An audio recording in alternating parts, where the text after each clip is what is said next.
Amen. Amen. So, Genesis chapter 39. Genesis 39.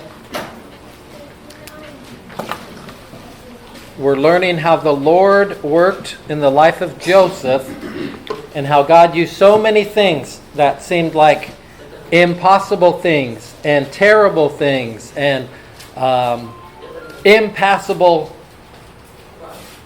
barriers in the life of Joseph, but God somehow was able to use it in his life. And what we can learn from the life of Joseph. This is the life of Joseph, lesson 3, and the title of this section is The Lord Was With Joseph. The Lord was with Joseph. Let's read one verse together. Genesis 39 and verse 2. 39:2, and stand with me. Let's read it together this time. This is a little different. Read along with me. Genesis 39:2. Ready? And the Lord was with Joseph, and he was a prosperous man, and he was in the house of his master, the Egyptian. Let me pray, and then you can please be seated. Lord, thank you for the testimony that Joseph had. Father, he was an amazing person and a wonderful example for us. Father, I pray you'll speak to us tonight through the message, through your eternal word. In Jesus' name, amen. Okay, please be seated. Part of my personal testimony was that at 5 years old, I attended Vacation Bible School. And I understood that I needed to be saved. I look back in my life. I grew up in California, so did my wife.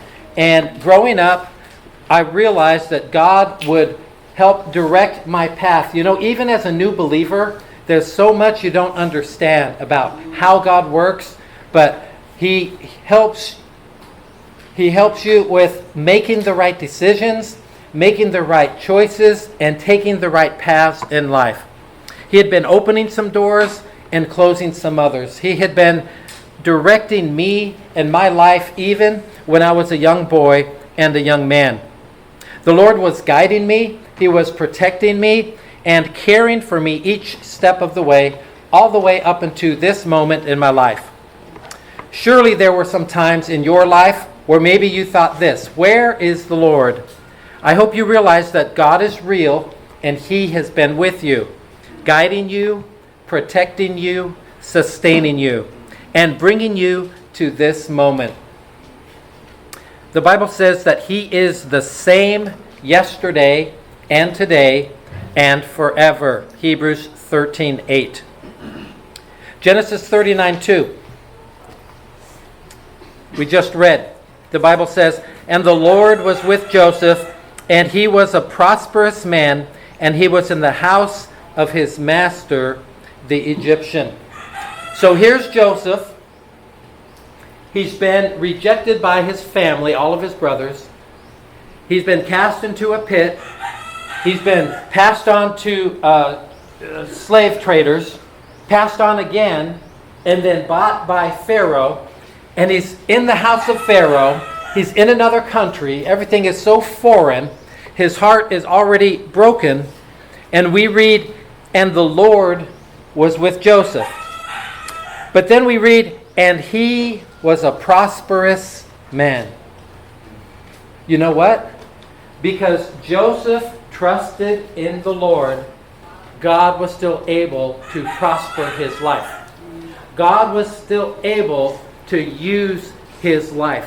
God was still able to use his testimony. Even though, imagine, if all of a sudden someone snaps their fingers and you're in a foreign country and you don't know their language, you don't know what they believe, you don't know their customs. There's so many mistakes and problems that you are sure to make. And yet, if you can realize that God is still with you, that God could still take care of you in every way, and God could still prosper you. This happened while he was in Pharaoh's house. This statement, the Lord was with Joseph, is repeated again and again in this chapter. I think maybe that's the main theme to this chapter of the Bible. the Lord was with Joseph. We read in verse 3, the Lord was with him. The Lord made all that he did to prosper in his hand. God was with Joseph in Egypt. In verse 5, we read this. The Lord blessed the Egyptian's house for Joseph's sake. And the blessing of the Lord was upon all that he had in the house and in the field. You know what? There are so many things that I do not understand about God. So many things that if I read the Bible, I would think like, wow, I can see that God had worked so many good things, but to get to that point, it seems there may be so many difficulties sometimes. Well, here's one thing that I don't quite understand how God works, but it's how God works. Amen? Remember, we already studied He's sovereign, isn't He? And He's omniscient and omnipotent. And so all that fits in together. But He blessed the Egyptian's house for Joseph's sake. So Potiphar was not a man seeking after God. Potiphar was not a believer.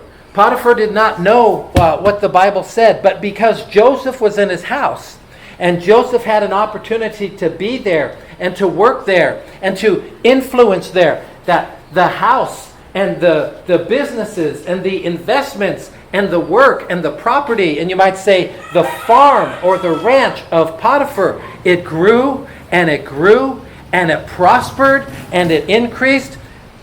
You know what that says to me, guys, is if we will be what God wants us to be where we are, then even those around us, God can prosper.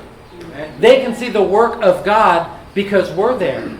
They can see God bless us and realize they too are receiving blessings because we are right with God. Verse 5 tells us, the Lord blessed the Egyptian's house for Joseph's sake. And the blessing of the Lord was upon all that he had in the house and in the field. In verse 21, it also says, but the Lord was with Joseph. Sometimes it may seem that God is far away, but I hope that you would allow the Lord an opportunity to speak to you by His Spirit and come to realize that God is with you no matter where you may be.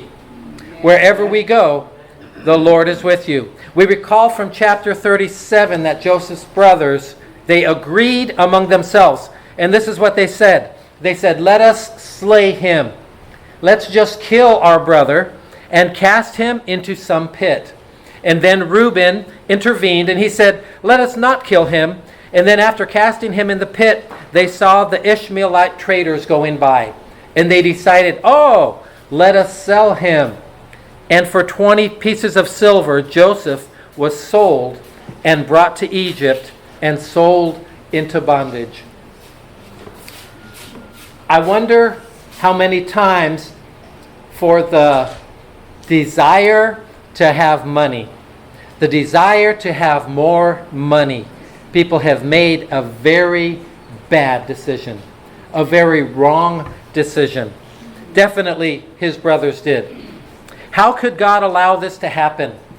Words cannot describe how lonely Joseph must have been. I don't know how big the family was altogether. I know he had his parents. I know he had his brothers. I know his mom and his, I guess you would say, stepmoms. They had handmaids. And it must have been a very busy and sometimes crazy place where he lived and where he grew up. And now all of a sudden he was just away, just gone from everybody with no warning, no idea that this was going to be happening. So many people in the world today are lonely. They live with many family members, but they're still lonely. Some work with many co-workers or go to school with so many classmates, and yet they are lonely. In his hour of loneliness, the Lord was with Joseph.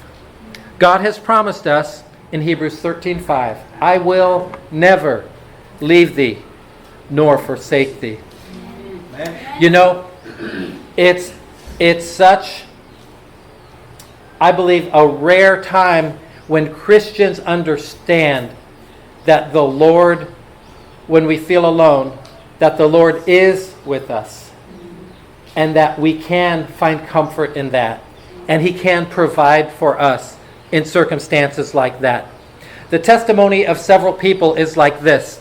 It was when I felt all alone that God became real to me, and I turned to the Lord.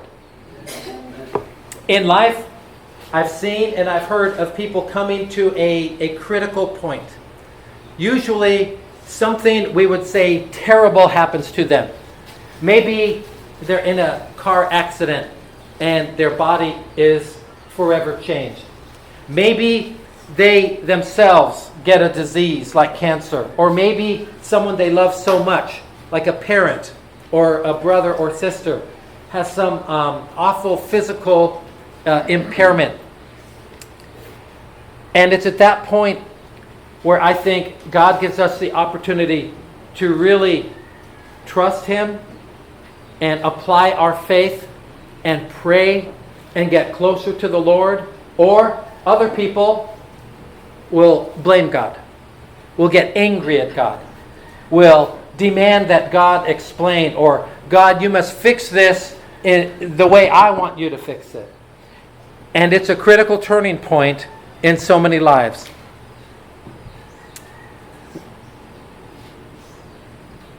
When we are very lonely, we realize how much God cares. We know that He's with us every step of the way. The Lord was with Joseph in the hour of uncertainty. Proverbs 27:1.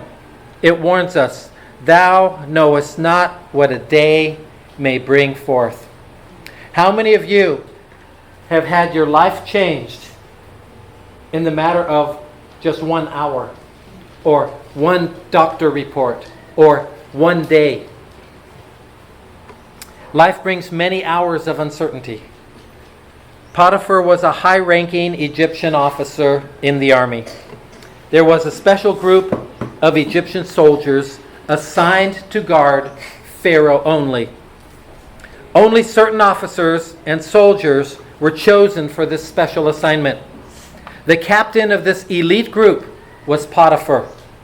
Surely Potiphar was a man among men. He was a fighting man. He was a brave man, a courageous man. He would have been very deliberate in his actions or speech. He was in charge of hundreds of other men. Have you ever seen somebody who stands very tall and they're very decisive and very confident? That's what Pharaoh was like. Back at home, Joseph was treated very kindly and tenderly by his loving father Jacob. Now he was in the care of a rough and tough man. We see God was working in the life of Joseph to get him ready for something great that he must do.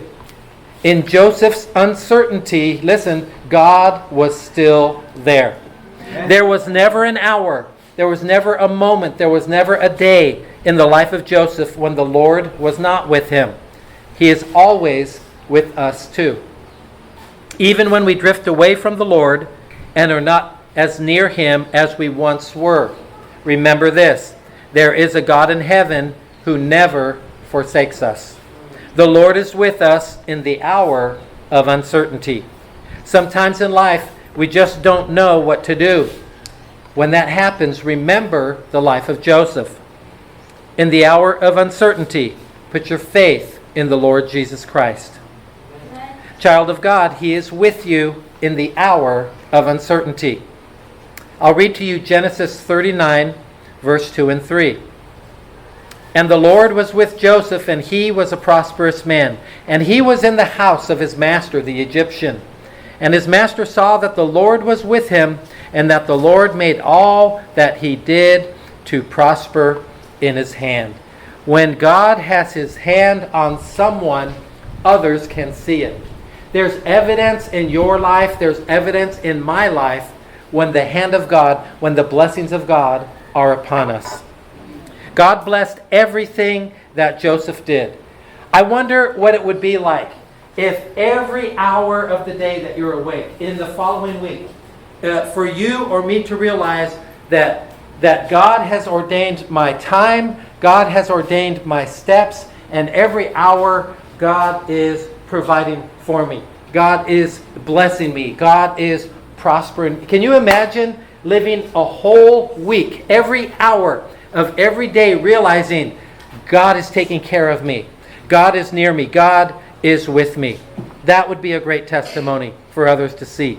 God blessed everything that Joseph did. Potiphar made Joseph the overseer of his house and of everything that he had. The slave had now become the master. He was in charge of everything outside of Potiphar himself. Do you see how God worked in the hour of uncertainty for Joseph? And then we'll see how the Lord was with Joseph in the hour of temptation. The devil wants to bring together our weakness with evil temptation.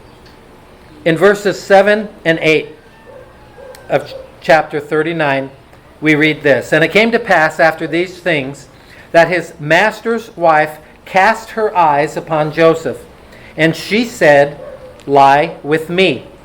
But he refused, and said unto his master's wife, Behold, my master wotteth not what is with me in the house, and he hath committed all that he hath in my hand. Verse 9.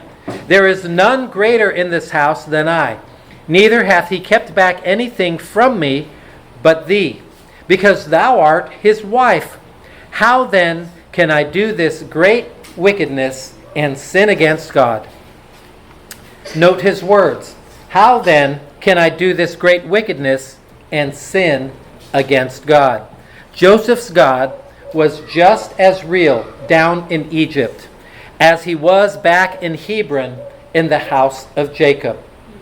If he yielded to temptation, he would have sinned against his own body. He would have sinned against Potiphar. He would have sinned against Potiphar's wife. But most of all, he would have sinned against God. Yes, the Lord was with him. In 1 Corinthians chapter 10, verse 13 says, There hath no temptation taken you, but such as is common to man.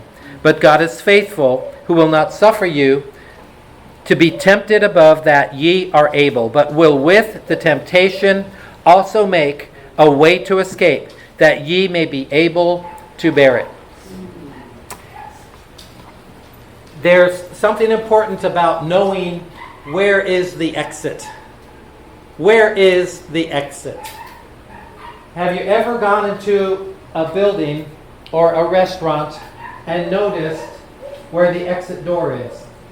Have you noticed so often above there will be a sign? It says exit. You knew that was coming, didn't you? Because I was in the military so many years, it was a certainty that every exit was always available. Every sign was always illuminated. It always had electricity. It always had batteries. It had backup power. It always had lights. Why? Because it's important to know where the exit is.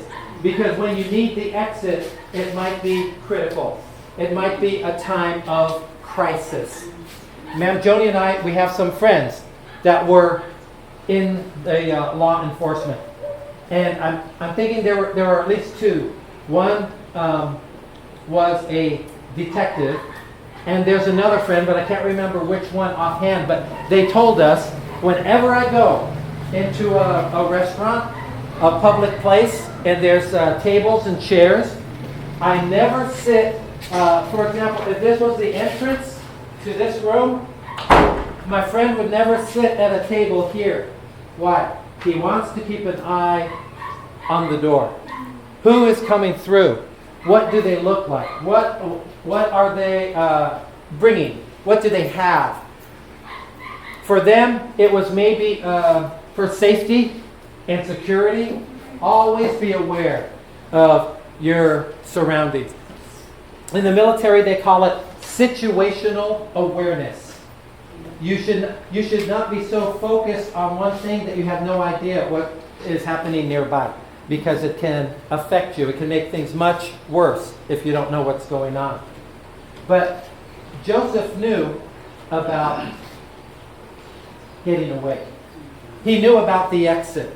If you're in a place, knowing where is, we say, the fire escape, the emergency exit, can be so important.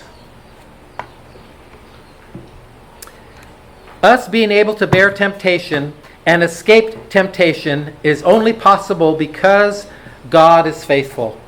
So Joseph was doing his duty one day.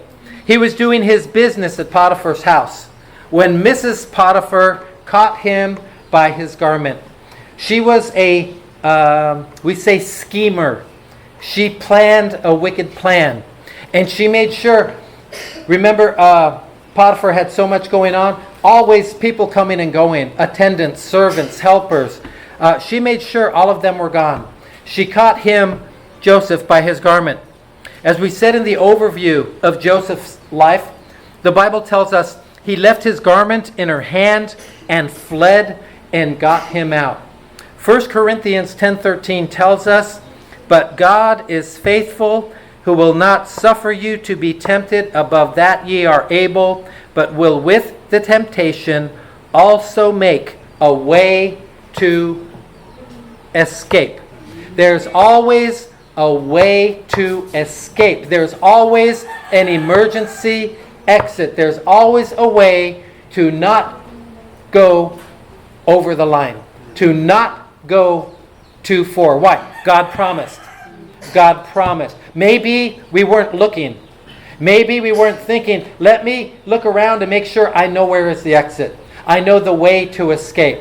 But God has made a way to escape for us every time. Why? Because we have the Spirit of God with us. We don't want to grieve the Holy Spirit. We don't want to not be sensitive to the leading and the teaching of the Holy Spirit.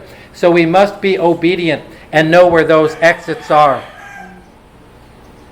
Joseph lost his coat, but he kept his character. I admire that man. I admire that man. He was in a situation where he thought maybe he could have it all. Some people, what's the saying? They want their cake and they want to eat it too. It's impossible to have a cake and eat your cake too. It's impossible. But some people want both. They want to have their cake and eat their cake. He could have thought, oh, if I just compromise here, then I will have Potiphar's favor and I will have the favor of the wife of Potiphar. I'll have my cake and eat it too. But he knew better. He knew it was wrong. Potiphar's life was a liar, but God was with Joseph in the hour of temptation. The Lord does not forsake us in our weakness. God is with us in the hour of temptation. Joseph was faithful to God. He lived for the Lord when no one was around to watch him. He was faithful when other men of weaker character would have yielded. What did he receive for his faithfulness to God? He was falsely accused by Potiphar's wife.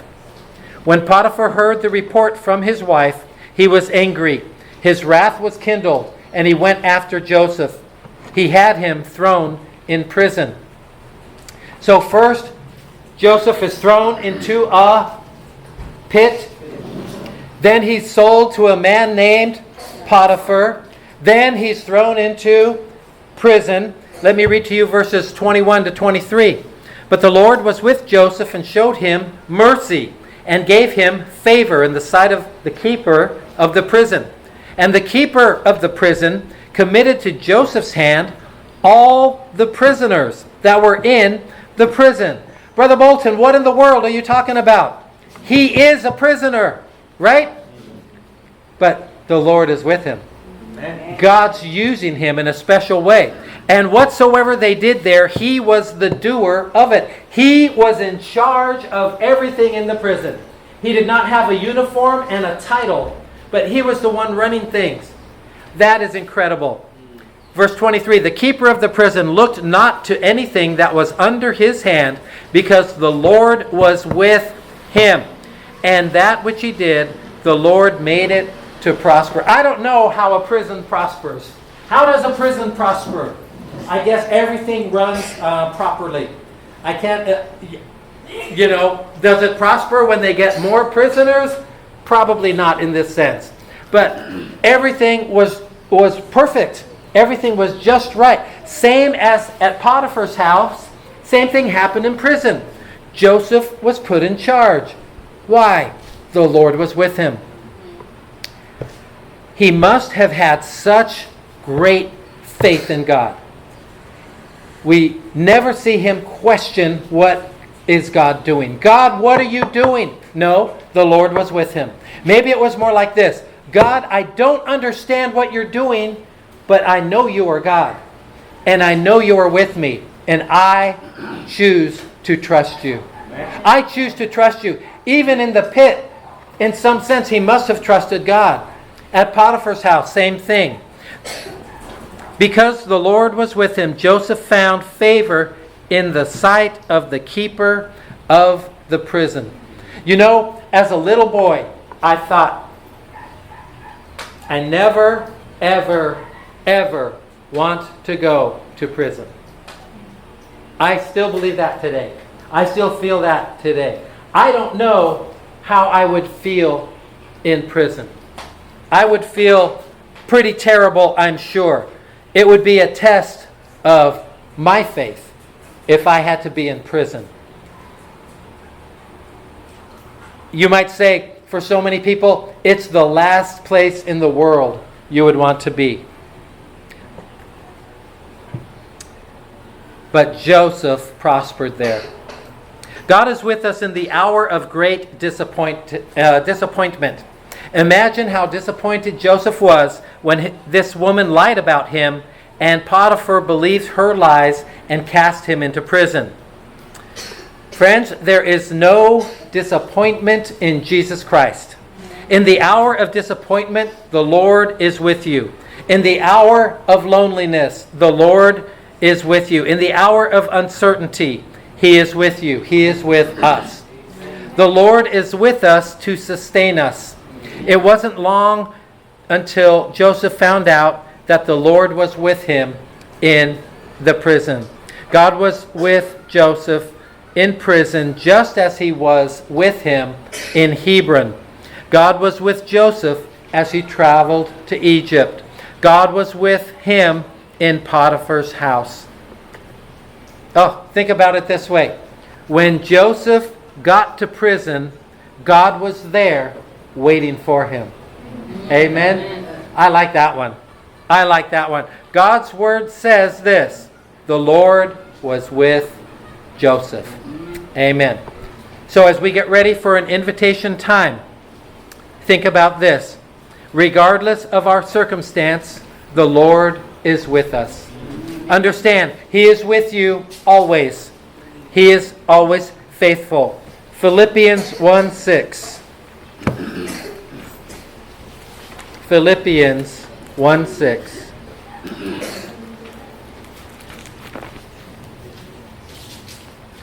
Being confident of this very thing, that He which hath begun a good work in you will perform it until the day of Jesus Christ. Let's think about this.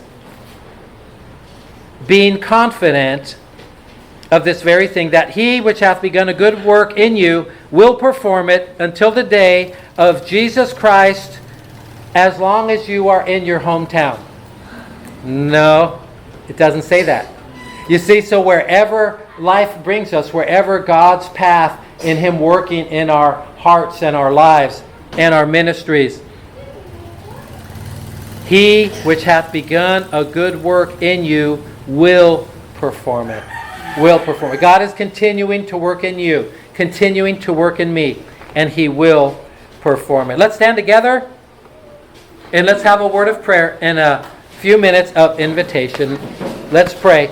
Every head bowed, every eye closed. Heavenly Father, we thank You for the testimony and example of Joseph.